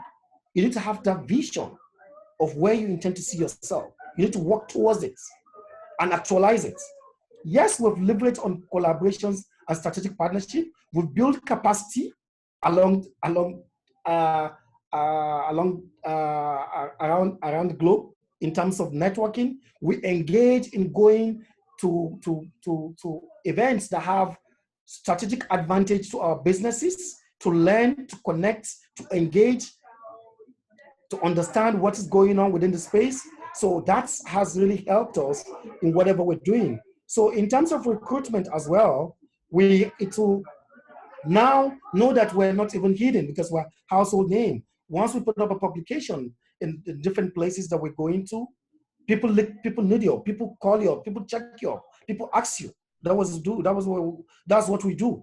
So most of those things is all about positioning. You don't start a business and just jump out. No, you need to act local, but you need to have a global vision. You need to think about, see yourself where you see yourself. You need to build on that and also work in developing and building capacity around what you're doing and expand your network. Your network is your net worth. Your network, what your network is, and if you look at your network now, you'll be able to identify that this is what your net worth. So you need to build beyond your own zone, beyond your okay, let me just use this word. The limit of your vision is the limit of your provision. And the limit of your mentality is the limit of your prosperity. I think if I give you this, it's a very good word for you to go and dissect it and understand my message, which is very clear. The limit of your vision is the limit of your provision, right? And the limit of your mentality is the limit of your prosperity. Limit of your mentality is the limit of your mentality. Prosperity. Okay. Oh, prosperity. So it's a very big word. You need to go and dissect it and look at it, and what you need to look at on that. Okay. We have a question from Dotival Essay. Do you think the internet can fill the social gap? Yeah, internet has already filled the social gap. Because now people are even engaging. I attended 3 weddings yesterday, virtually, right? I attended 3 weddings yesterday virtually, 1 church wedding, 1 wedding in Kaduna. It was all virtual. I was sitting on my bed and I was very present in the wedding. I was asking questions, I was advising, I was drawing the hairs of the grooms and what have you. And the other one, I was watching them dancing and everything. So I was getting excited. You see, don't you actually miss the physical interaction compared to the technology-driven interaction? Yeah. Whatever you look at it, it has 2 faces. You understand? It has 2 faces. Wherever you see it, it gives you an answer. That's why I say that everything that has an advantage has its own disadvantage, and everything. So it's on both 2 ways. But for me, I feel technology has come to stay, right? And internet, it's life. Look at it now. It's the power of internet. Internet is life. Trust me. It's more or less. You can imagine if they take away internet from this generation now, people would die. Yes. Trust me. People would die. But I still feel the internet cannot fill the social gap. Lockdown, there's no social media. People would have killed themselves. A lot of people would have just hanged themselves, and because they'll be frustrated, they'll be idle. But people are not idle if they have their phones. You travel, you see people holding them, they don't talk to each other. Everybody's focused on his phone. People have gotten, after they've married their phones. Okay. You sit down, even conversation even has gone in families, if you're sitting in the sitting room with your peers and what have you, you see that you talk 1 word and 2, everyone is just on his phone. But should that be encouraged? It's not encouraged, but that's what I'm saying. It has its advantages and disadvantages. Okay, let me go on to the next question. Olashubomi asks, or rather said, I saw the Made in Aba video, loved the concept. Local content optimization is what can make a nation grow. Value addition. Bumi also said, Isaac right from school during LTS also asks us where we see ourselves in the next 5 years. I believe it builds a good foundation for me. Please, can you repeat the quote on the limits of the vision and provision, etc.? The quote you said about the limit of your mentality is the limit of your prosperity. She wants you to repeat the quote you said earlier. I didn't get that, sorry.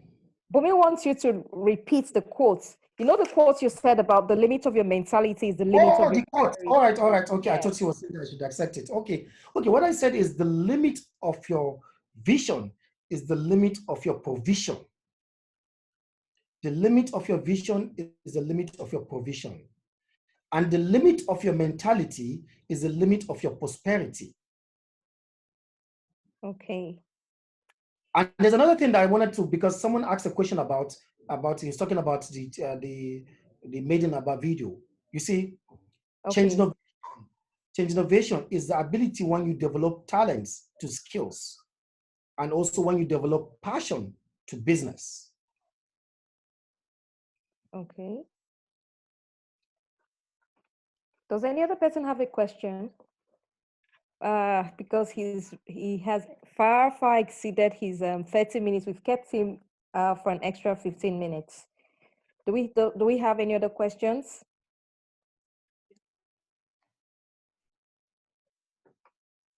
Meanwhile, for me, I'll still beg to disagree with you about the internet filling the social gap, because I may not be a party freak, but I really do miss the physical interaction. As in, I can't compare. I'm seeing Bumli. I've not seen her in a while. I see her over Zoom, but I'd love to see her. It's more like when I see her physically, it still brings me to a different level of connection. The same way when I go for a social parties and everything, I still rather see them physically. I really not so comfortable with the internet social interaction, because it's more like you're interacting with strangers. But when you see people one-on-one, you can read their expression, you can read their body language, and you probably get to know them better. That's my own take on the internet filling the social gap. Though it has, as you have said, it has its pros and cons, but I would prefer to go for the tilt towards the cons of it. I prefer the physical interaction. Okay, we have a question. Okay, we have a question. The limit of vision is the limit of provision. Dorothy Valese is asking. The limit of vision is the limit of provision, and the limit of your mentality is the limit of prosperity. Oh, okay. She's thanking me for bringing that back. Any other person have any other question? Okay, Olash Subomi is asking. Osibo, are you here? Hello, Yeah, Osibo. I am. Yes, okay. I have a question for you. Olash Subomi has a question for you. For a brand that is targeted at a market that is not technology savvy, how do you bridge the gap and still connect during these times? I think the thing about a market that is not technologically savvy is a bit of a fallacy. I think the truth is that, Shlomi, that technology, as we sometimes see it, is not the big ticket things. It's very simple things like, WhatsApp. And a lot of us know that this market we're talking about, they are accessible. There are things like SMS. SMS is technology. WhatsApp is technology. I think that is a key way of reaching them. The second part of it is that we also need to understand people's media habits and how they get information. So if it is that they get information from radio, then we go to radio. The question around that from ensuring that they can hear your message is, how do you differentiate that message so that it's not just one other thing on radio that they would ignore? But with respect to technology, I think it's important to not place technology on a pedestal so that people begin to think that technology has to be some high-tech thing. SMS, basic SMS is technology. People are being reached by SMS and they're taking actions on it. And if you want to maybe add some, if you want to call enrichment of the content, you can also do that via, for example, WhatsApp. So the very basic forms of technology also work. And if you want to go off quote unquote technology, we can reach them through platforms like radio. Right now, obviously, and the conversation has been clear, it's hard to engage physically. So everyone is looking for where to get information, and that's really how we need to approach them. Okay, thank you very much. Mohammed, I want to give you 5 minutes to round off. Do you have any other thing to add? I have just a message to just add to our listeners and viewers. They should always remember that your present situation is not your final destination. The best is yet to come, but you just have to be strong, focused, confident, work hard, and be prayerful. Okay, thank you. Osibo, someone else has, we have a last question for you. Hello, Sibo. Yes. Yes, I'm Okay. here. Temitopa is asking, hi Osibo, what's the best advice for companies trying to reduce marketing spend due to reduced lead demand generation from their industries? And what has been your experience from an agency side trying to show them different options? And lastly, what's the latest marketing what latest marketing strategies are you seeing that are globally relevant? Okay. Temitope has my phone number, so he can come and consult me privately for this very complicated question. But seriously, thanks, Temitope. It's obvious because right now, if you are not, if you're not earning as much as you were before, obviously you're looking to reduce your spend. So the truth about it now is that from a technical point, from an agency point of view, how we see it now is increased targeting. The last question was about SMEs, and how do you reach those businesses? I know for there are major brands and major clients that have cut their advertising spend by up to 50% in this period. We're talking some of the biggest spenders on the continent who've cut their spend by 50%. So what they've done is that, for example, it's a simple question. If people are not going out, why do I have a billboard up, for example? So they cut that money and then reinvest it in other areas. The people that have benefited from that sort of investment, for example, is largely, if you would, is largely people in the digital space. So for me, the experience that we've had in terms of showing and sharing those options with people is that the increased focus is on direct engagement. And that direct engagement, to be frank, largely comes from mobile. And mobile is going to be an increasing, point of engagement for a lot of these people. It's also important, and I think because I know the business that Tim is in, as well. So I get where it's coming from. As a question is that, as against before, where people just go and just say, "Oh, I just want to put an ad on Facebook or whatever it is." It's generic. It just is what we call spray and pray. You just put it out there and then hope it hits the right person. Increasing amounts of targeting, becomes extra critical. So it's not just doing SMS blasts. And I'm sure many of us have received those kind of messages where you see a random message for something that you feel has no correlation to you as well. That is the historical pattern of before now. But going post this period, it's important that people will begin to do a lot more targeting in that. And as last point, he says, lastly, what latest marketing strategies are you seeing that are globally relevant? It's an interesting trend, and I think just linking back to obviously what is happening right now in terms of this whole Black Lives Matter and activism. And it may sound cynical, but this is the truth of it. And because I'm also being in some of those conversations, brands, their first objective, no matter what they say, no matter what they come out and say, we are with you, Black Lives Matter, justice for Tina, their first focus is about making money. Now, how they make that money is actually, by showing some form of empathy, because now we are in what you call an empathy economy, where you show me that you have some sort of empathy for my cause, for something that I believe in. I feel some sort of connection to you, and I feel that, yes, maybe this person understands, how I'm thinking and how I'm feeling. So therefore, I will be willing to give him some of my money to buy his brand. The biggest example is, and I love the guys that Nike doing all of that. It's not because they believe in some of those things, but at the same time, it's also reflecting their numbers. By being empathetic as a brand, it shows. An example locally is that a lot of us would have seen where, in terms of there's a lot of talk about, are the banks putting money, or are the big organizations putting money in the COVID fund and things like that. Those are the kind of things that people say, this brand donated, therefore, I have a formal feeling towards them. But if you also see that this bank donated and you feel, and then responds in a different way by, for example, letting people go, there's a conflict of there. So we are in an empathy economy, and that's the strategy that a lot of brands are using going forward. Okay. Thank you very much, Osibo and Mohammed Jega. We're really grateful. And on this platform, is in response to a lot of ISECers, and both ISEC still in university and the alumni wanting more interaction, wanting to know how they can move forward career-wise, and wanting more to learn more skills and a lot more things. It's actually an answer to a lot of people's prayers. That's why this kind of interaction, Zoom meeting comes up first Sunday of every month.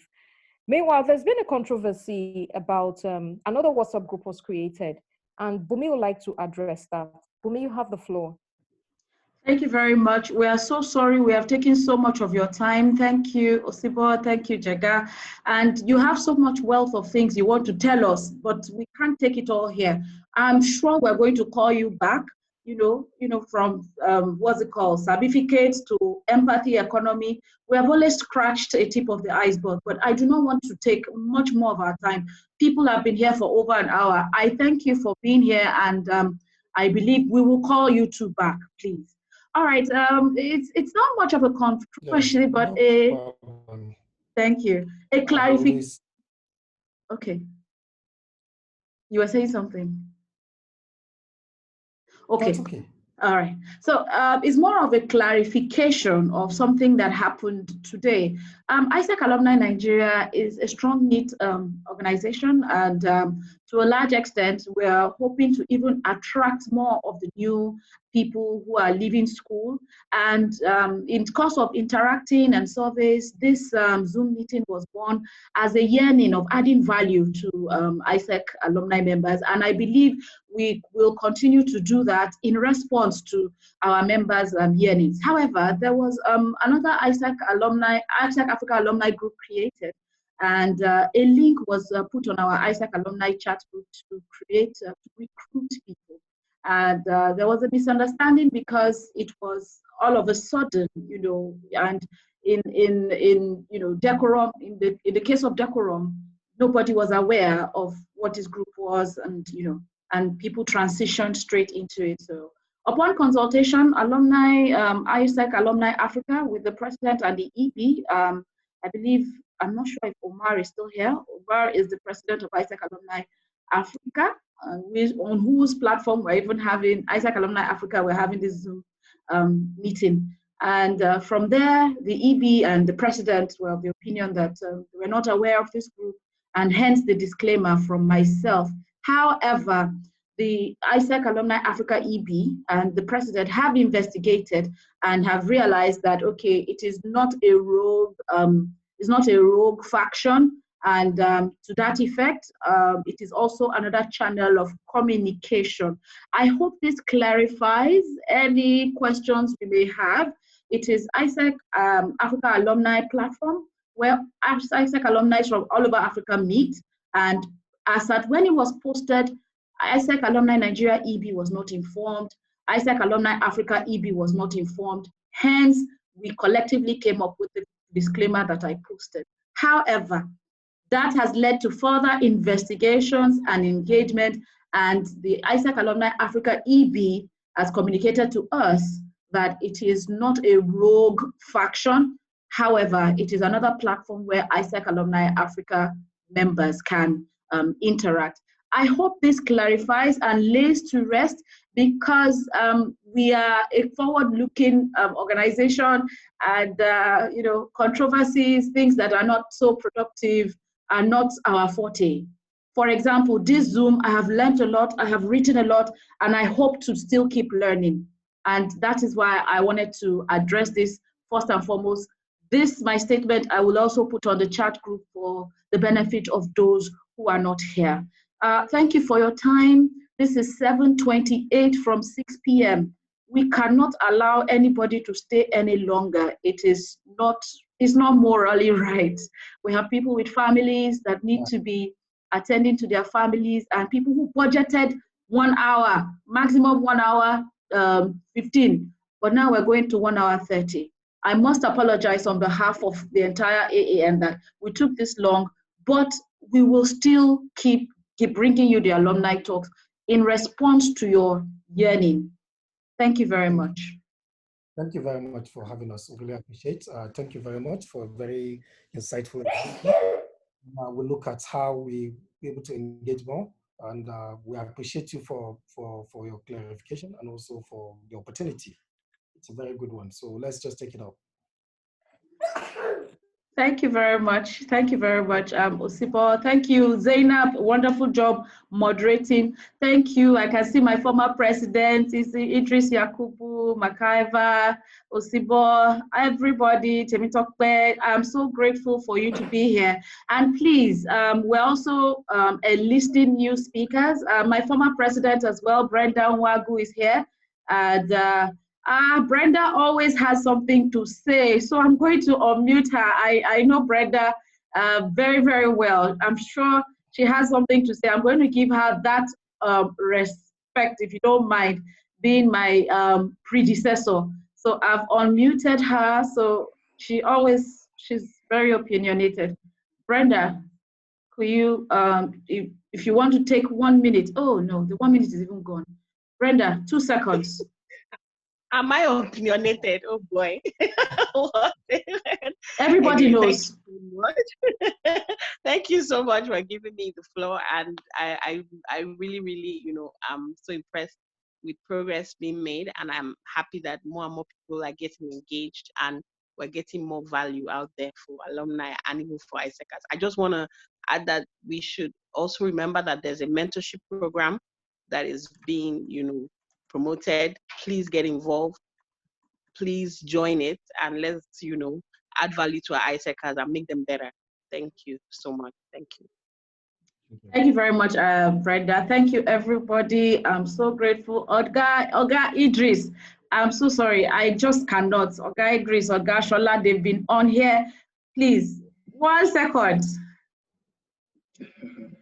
Okay. Good evening, Brenda. Good evening, Bumi. Good evening, Brenda. Good evening, Zena. Good evening, everybody. It's a pleasure to join you guys this evening.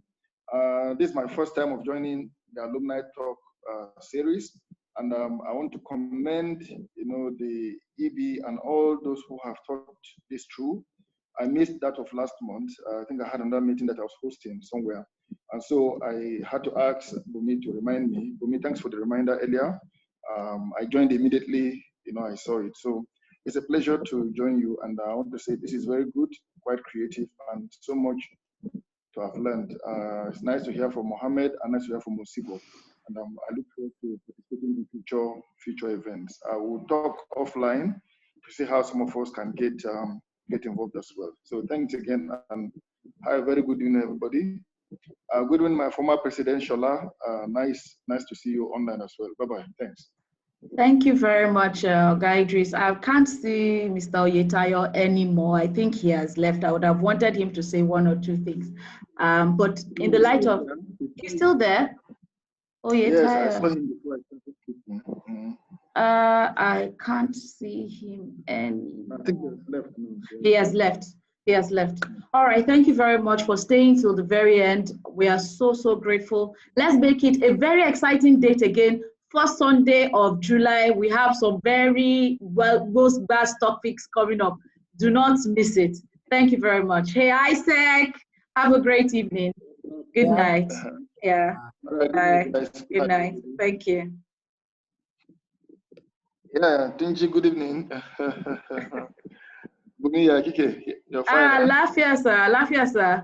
I think I'm just going to allow people to unmute, so it's going to be free, a free for all. Instead of, people that want to leave can leave, but if we're still here, I'm going to do that now. I'm going to be allowing people to unmute themselves. And we'd like to thank everybody. Yeah, so many people came from outside Nigeria. Thank you. Obasheyi, Tochuku, Monye, David was here too. Marcel Imba, thank you. Makaiva, thank you for being here. Adehelo. Chinye. Thank you. Anthony George, thanks. This is really educative. How are you? I'm fine. Tijani Ali, Noye, thank you. Kwame, thank you very much for joining. 2 Kwames actually. Kwame is joining on 2. It's me.